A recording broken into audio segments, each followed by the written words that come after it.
Hi, my name is Andrew, and today I will be examining 3 learning tools that involve ICT. I will be focusing on these from a constructivist standpoint. Constructivism is a theory of learning which posits that students actively participate in their own learning. They construct meaning and new information by connecting it to past knowledge and experiences.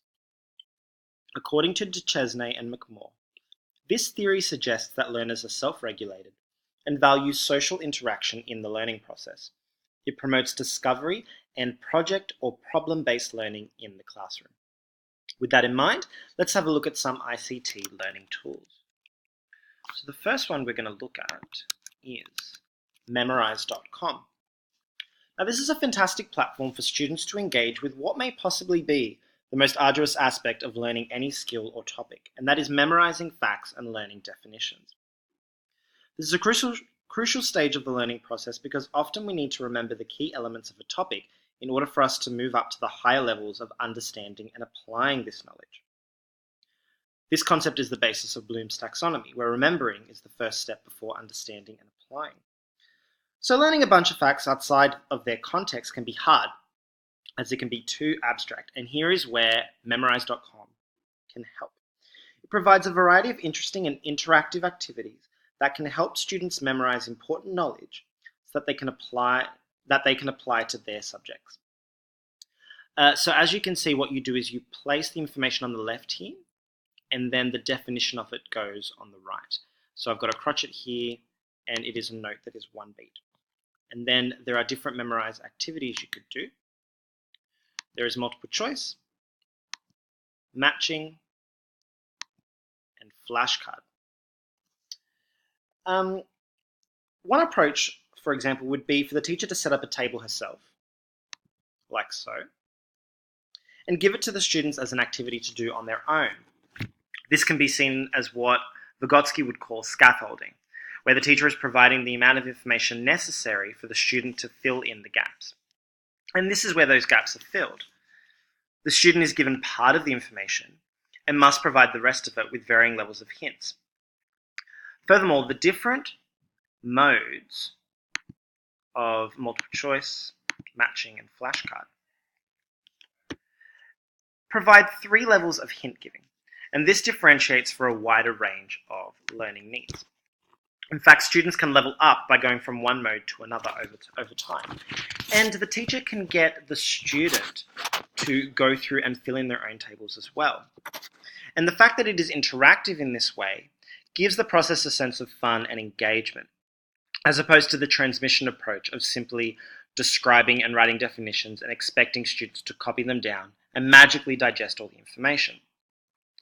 And there is a particularly great feature where students can create different tables that is an example of chunking, of putting the information into digestible categories. Now, overall, I believe that this is a very effective and engaging way to get students to memorize crucial information as part of a greater plan of engaging with content.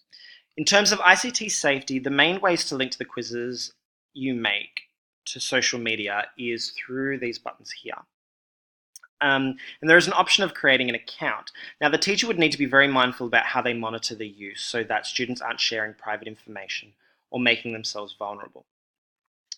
As it is just a website rather than a piece of software, I think the best way to manage the student use would be to limit the number of students using the program in class to a few at a time. Now, our second learning tool is Inspiration Software. This is a very useful piece of software that focuses on organizing information through information into visual presentations.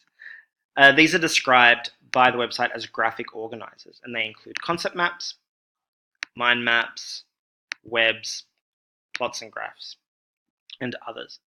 And the website is very informative in how you can use these graphic organizers to organize information and enhance learning.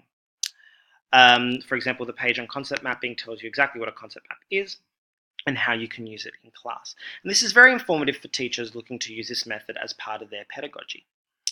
And there is particularly useful information for teachers to pass on to their students when it comes to organizing and applying their knowledge. And a concept map is a good way to highlight connections and overlaps between different concepts. This complex interconnectedness can be very daunting in a table or a list form, as sometimes you have to repeat ideas in different contexts and keep track of these connections.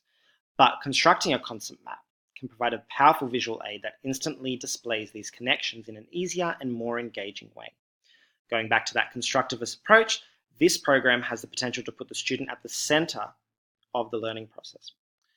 Now, the visual and textual elements of the concept map already provide this variety by promoting different ways of engaging with information.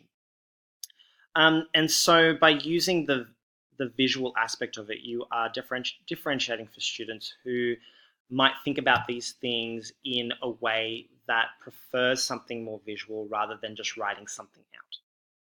In terms of ICT safety, this is a program that must be purchased, and so it provides more security as it does not rely on an online presence. And if you go to products and services, you can see that it goes really well with iPads. That's how they're promoting it. But the program is not available on every platform. It seems to work with Windows laptops as well. If the school doesn't provide their own ICT equipment, that means students would have to buy the program themselves, which might mean that not all students would have access to it. And this could be a potential problem in terms of equity in the learning environment, and such things must be considered. Now, our last learning tool is Canva. Canva is a custom graphic design website. Users can choose from a variety of templates that suit their specific design needs. You can create anything from birthday invitations to educational posters, anything to do with marketing. And students can directly apply skills they've learned in class to the templates provided. In a broader sense, this website is very useful for any subject or course, not just design. Infographics and posters are great assessment tools for teachers and effective ways for students to organize and display their learning. Students can express their knowledge creatively and concisely. They can be used to enhance student presentations and engage students in having a sense of ownership and even pride in how they present their learning. With this site, students can be creative and artistic. Just having a look at this one here.